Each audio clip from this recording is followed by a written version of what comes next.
రాయచోటి నియోజకవర్గం గాలివీడు మండలం గురాన్ చెరువు గ్రామం కమిరెడ్డిగారిపల్లిలో ఆదివారం రాయచోటి నియోజకవర్గం టీడీపీ ఎమ్మెల్యే అభ్యర్థి రాంప్రసాద్ రెడ్డి మరియు కసిరెడ్డి వెంకట శివారెడ్డి ఆధ్వర్యంలో దాదాపు 100 కుటుంబాలకు పైగా టీడీపీలో చేరాయి. ఈ సందర్భంగా వారు మాట్లాడుతూ ఈసారి వచ్చేది టీడీపీ ప్రభుత్వమని వైసీపీ నుండి టీడీపీలోకి చేరిన యువ నాయకులు వెంకట శివారెడ్డి, మల్లికార్జున అన్నారు. గాలివీడు మండలంలో యువతను అందరినీ సాధారణంగా ఆహ్వానిస్తున్నామని, ముఖ్యంగా గాలివీడు మండలంలో కొంతమంది నాయకులు చాలా అరాచకాలకు పాల్పడుతున్నారని, త్వరలో వీరందరికీ చరమగీతం పాడే సమయం ఆసన్నమైందని, రాబోయే ఎన్నికల్లో ప్రజలే తగిన గుణపాఠం చెబుతారని, అలాగే గాలివీడు మండల ప్రజలు, కార్యకర్తలు, అభిమానులు అందరూ కలిసి రాబోయే ఎన్నికల్లో టీడీపీని గెలిపించాలని కోరారు. అదేవిధంగా టీడీపీ తీర్థం పుచ్చుకున్న కసిరెడ్డి వెంకట శివారెడ్డి మాట్లాడుతూ వైసీపీ ప్రభుత్వంలో ప్రజలకు సరైన న్యాయం జరగడం లేదని, కష్టపడే వారికి విలువలు లేదని, అందుకే ప్రజల పార్టీ తెలుగుదేశం పార్టీలో చేరి ప్రజలకు సేవ చేయాలని, రాంప్రసాద్ రెడ్డి అండదండలతో యువ కిషోరాలు ఇంకా ముందుకు రావాలని, ఈసారి ఎన్నికల్లో రాయచోటి నియోజకవర్గం ఎమ్మెల్యే అభ్యర్థి మండేపల్లి రాంప్రసాద్ రెడ్డిని అత్యధిక మెజార్టీ గెలిపించాలని కోరారు. ఈ కార్యక్రమంలో రవీంద్రబాబు, మహమ్మద్ రియాజ్, శ్రీకాంత్ రెడ్డి మరియు తెలుగుదేశం పార్టీ కార్యకర్తలు, అభిమానులు పాల్గొన్నారు. మనకు రెండు కళ్ళు తెలుగుదేశం పార్టీ కార్యకర్తలకు, నాయకులకు, అభిమానులకు, గాలివీడు మండలంలో ఉన్నటువంటి నా యొక్క శ్రేయోభిలాషులకు ఒకే ఒక విజ్ఞప్తి. మన తెలుగుదేశం పార్టీ కార్యకర్తల ప్రతి ఒక్కరికి కూడా రెండు కళ్ళు ఏమిటంటే, ఒకటి మండిపల్లి కుటుంబం, రెండు సువాసి కుటుంబం అనే విషయం మనకు అందరికీ తెలుసు. వాళ్ళు ఎప్పుడు ప్రజల కోసం పనిచేశారు కాబట్టి ఈరోజు ప్రజలు వాళ్ళ వెంట నడుస్తున్నారనే విషయం మనకు అందరికీ తెలిసిన విషయమే. వైసీపీలో దాదాపు నేను ఎన్నో సంవత్సరాలుగా ఉన్నా, కనీసం నేను ప్రభుత్వంలో ఉండడానికి కూడా ఇవాళ కారణం ఏమిటంటే నాకు సంబంధించి ఒకరికో ఇద్దరికో ఏదైనా సాయం చేయగలుగుతామేమో అనే ఉద్దేశంతో నేను ఉన్నా. ఇవాళ పార్టీలో కానీ ఏనాడు కూడా మనకు ఎనగాల సిబ్బంది ఏమిటే చూద్దాం చేద్దాం అనే మాట చెప్పినటువంటి నాయకులు మా వైసీపీ పార్టీలో ఉన్నారని విషయాన్ని కూడా శ్రమంగా తెలియజేస్తున్నా. విజయాలు ఒత్తి విజయాలు వచ్చినాయి, నడుములు ఒత్తి నడుములు వచ్చినాయి తప్ప పని జరిగింది కదనే విషయాన్ని కూడా ఈ సందర్భంగా తెలియజేస్తున్నాను. అభివృద్ధి జరగలేని విషయం మనకందరికీ తెలుసు అనమాట. వీళ్ళు సంక్షేమ పథకాలు అమలు చేశారు తప్ప రాష్ట్రం కోసం. ఈ రోజు గాలివీడు మండల ప్రజలు దాదాపు 50,000 మంది ఓటర్లు, దాదాపు 20,000 కుటుంబాలు ఎన్నో విధాలుగా బాధపడుతున్నటువంటి పరిస్థితి. తాగునీరు లేక, సాగునీరు లేక బాధపడుతున్నటువంటి ఈ రోజు రైతులు ఎంతో ఉండే గాలివీడులో ఇబ్బంది పడతారన్నమాట.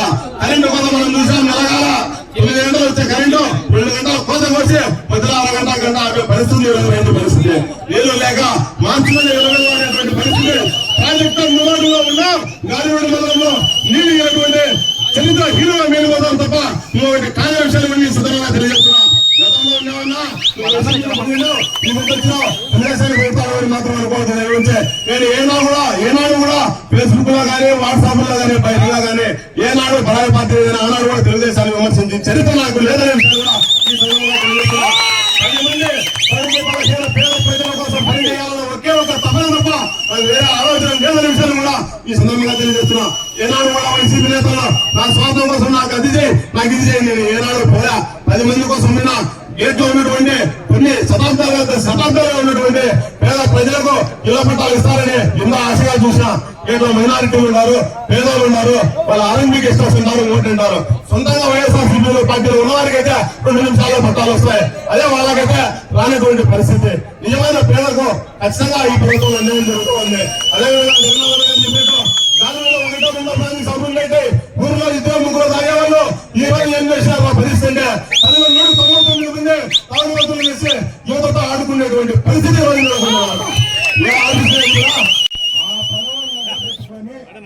యువత అనేది ఎక్కువ అయిపోయినాయి. కరెంట్ కనెక్షన్ ఉంటాయి, వాళ్ళ మండలానికి 300-400 మంది వెయిటింగ్ లిస్ట్ లో ఉంటారు. పాప రైతులు వస్తారు, డబ్బులు కడతారు, హాస్పిటల్ కింద కడతారు, అన్ని చేసి పెట్టుకుంటున్నారు. 2 సంవత్సరాలు వెయిటింగ్ లిస్ట్ లో ఉండడానికి ట్రాన్స్ఫార్మర్ రాదు. ఇంకా అప్లికేషన్ పెట్టుకుంటే 90 రూపాయలు చలానా కట్టడానికి ఇలా ట్రాన్స్ఫార్మర్ ముందే కూర్చోస్తాను. చెప్తాండి ఇలాంటి ఎన్ని జరుగుతాను. మనం సొంతంగా ఇల్లు కట్టుకోవాలంటే మన గ్రామంలో మన ఏటి పక్కన పోతా అంటే ఇసుక పట్టుకునేదానికి మనకు అర్హత లేదు. ఈ జగన్మోహన్ రెడ్డి చట్టం ఇట్లా తెచ్చినాడు. మన ఇంటి పక్కన ఇసుకుంటుంది, మన బావిలోనో లేకపోతే కొట్టుకొని వచ్చిన వానలోనో లేదా చెరువులోనో వచ్చి తీసుకుంటుంది. అది మనం ఎత్తుకుంటే తప్పు. గాలివీడులో వైసీపీ బ్రోకర్ గా ఇళ్ళకి అమ్ముకొని కావాలంటే అన్ని నుంచి ఫ్యాక్టరీ పెట్టి ఎత్తుకొని పోదానికి చట్టం.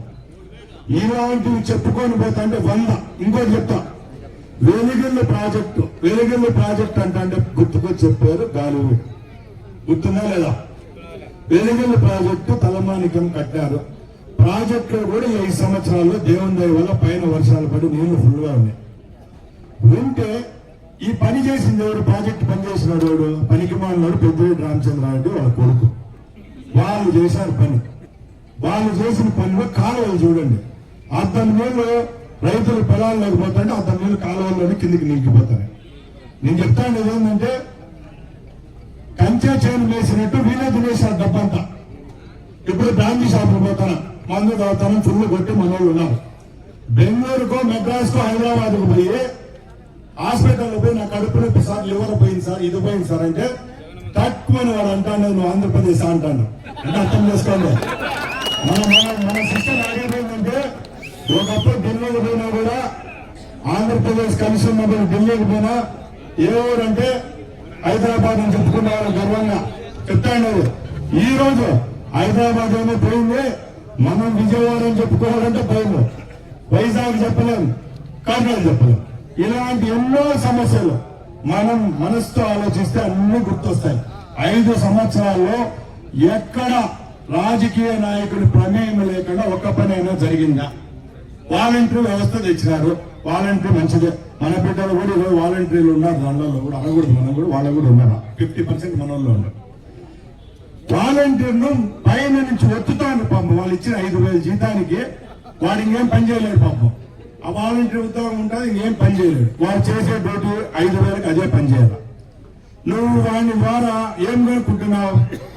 మీ ఎదురింట్లోనో పక్కింట్లోనో మాంసం చేసినారు, దాంట్లో మళ్ళా మటనా, చికెనా, చేపల, పులుసా, ఫ్రైయా? ఏమవసరమా జగన్మోహన్ రెడ్డికి? చెప్పండి. ఈ వాలంటీర్ వ్యవస్థ పెట్టి ఇవన్నీ అవసరమా? అల్లుడు వచ్చినాడు, ఏ కారులో వచ్చినాడు? పెట్రోలా, డీజిలా, పెద్ద కారా, చిన్న కారా? ఇవన్నీ మన రిపోర్ట్ అంతా తీసి పెట్టుకునింది వైసీపీ ప్రభుత్వం. ఎందుకో ఈ ఎలక్షన్ కోసమే. మీరు బాగా గుర్తించాలా. 5 సంవత్సరాల నుంచి మీరేమనుకుంటాను? వాలంటీర్ గారు వచ్చి మన ఇంటికాడ ఎక్కిల్లో నిలిపోతానని మీరు అనుకుంటాను. బట్ వాలంటీర్లు అన్ని డేటా తీసుకొని పోతాను. ఈ అన్నిటికీ విరుగుడు ఒకటే, ఓటేసేటప్పుడు ఈ వాలంటీర్ గారు ఉండడు, ఇది పెట్టిన జగన్మోహన్ రెడ్డి కూడా ఓటర్ కార్డు కాలేదు. అది గుర్తు పెట్టుకోండి. మనం ప్రజల్లో తప్పకుండా ప్రభుత్వం వస్తే ఏం జరుగుతుందో, ఇప్పుడు ప్రభుత్వం పోతే ఏం జరుగుతుంది, ఈ రెండే పెట్టాలి, ఈ రెండే చెప్పాలి. ఈ 5 సంవత్సరాలు మనం అనుభవించిన కష్టాలు, రేపు 5 సంవత్సరాల్లో మనకు రాబోయే మేలు, 5 సంవత్సరాల్లో మన భవిష్యత్తు, మన బిడ్డలు, వాళ్ళకు మనం ఏం గ్యారెంటీ ఇవ్వగలుగుతామో చూడాలి. ఇలా వైసీపీ నుంచి వచ్చిన వాళ్ళు వీళ్ళే చెప్తాను. ఆయన ఉన్నాడు మళ్ళీ, ఆయన నాకు వైసీపీ, నేను కూడా 5 ఏళ్ల ముందు వైసీపీ శ్రీకాంత్ రెడ్డి కోసం ఆయన కంటే నేను పని చేశాను. బీసీ కులస్తులు పాపం ఎందులో పనికి బాగుంది. రోడ్లకు పెద్ద పెద్ద వాళ్ళందరికీ పదవులు వేసినాడు. ఈయనకి వేసినాడు, ఏం పదవి వేసాడు? జైలు వేసినాడు. ఇలాంటివి జరుగుతానే. అసలు పెద్ద పెద్ద కులస్తులకైతే ఓట్లు వేశారు.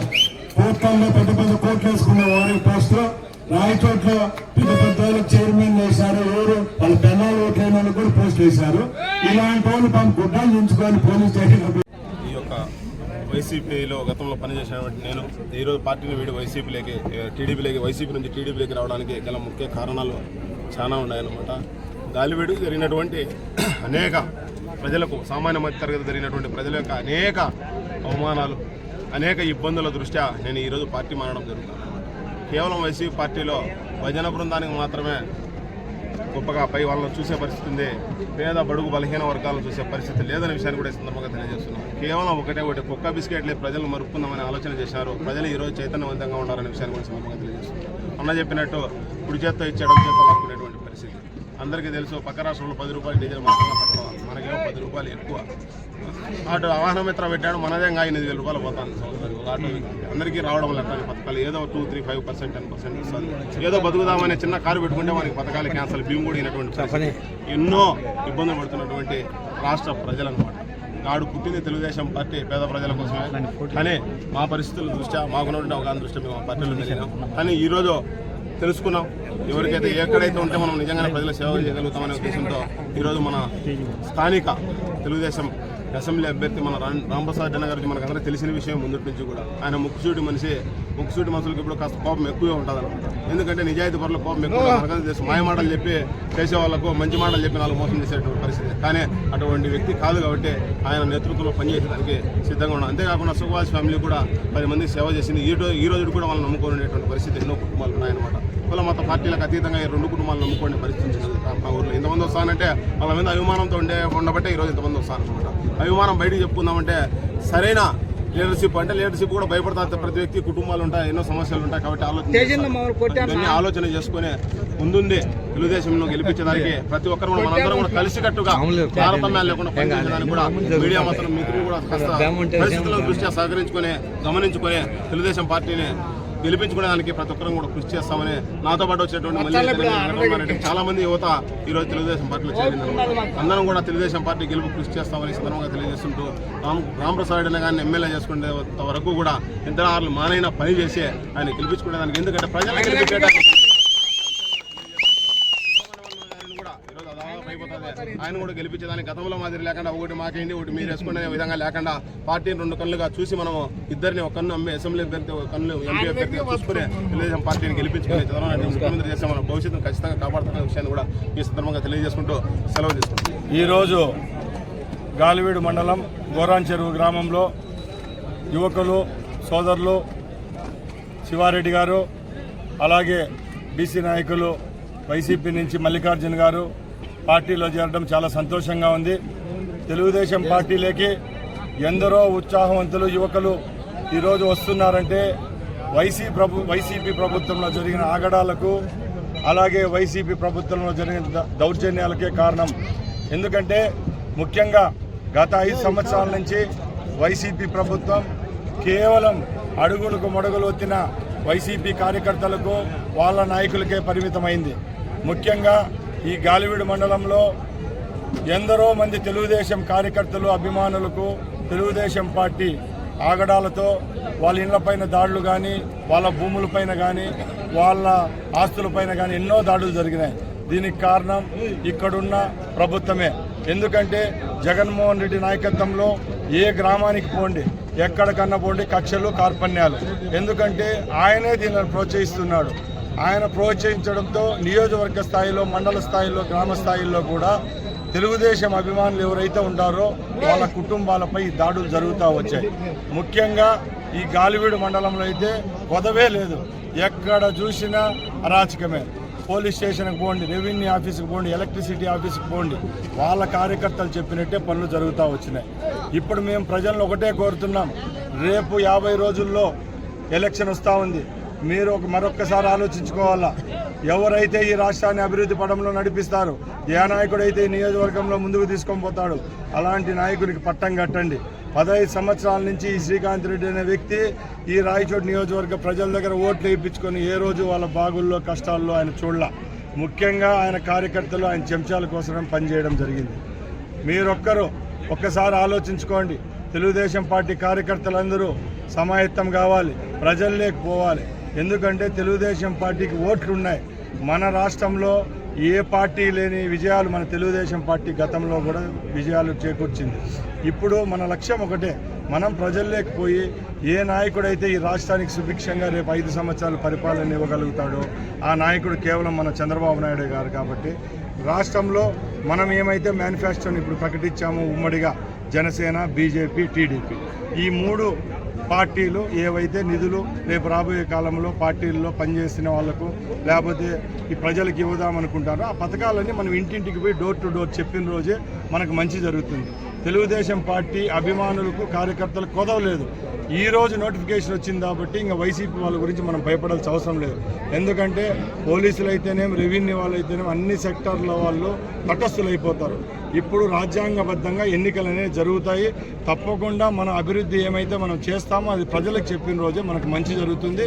తప్పకుండా ఇక్కడ రాయచోటి నియోజకవర్గం నుంచి తెలుగుదేశం పార్టీ ఎమ్మెల్యేను, ఎంపీని ఇద్దరిని గెలిపించుకుంటే మన ప్రాంతానికి జరగబోయే అభివృద్ధి రేపు చేసి చూపిస్తామని తెలియజేసుకుంటూ సెలవు తీసుకుంటున్నాను.